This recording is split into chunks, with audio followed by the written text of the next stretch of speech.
qardaşım. Bu qız göçkünü daşmışdı ərə.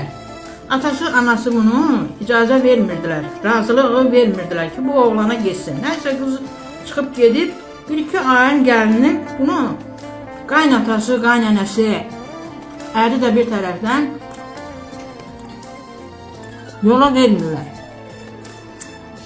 Nəysə bir gün döyür oğlan bu qızı, qız evdən qaçmaq nəzərdə tutur, götürür çayniki, nə bilim nə, qaynar suyu atır oğlanın üstünə, qaçır evdən.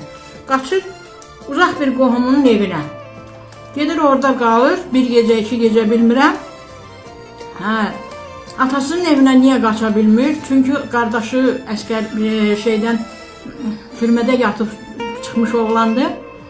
Qorxusundan deyir, yəni qardaşım gedər orada, nəsə eləyər oğlana, istəmirlər şey olsun.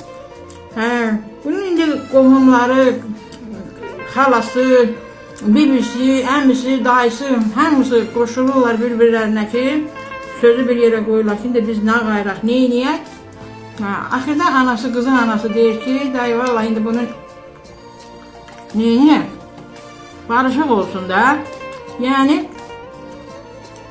belə qız qayıdıb oturmasın atasının evində. Axırda istəyirlər ki,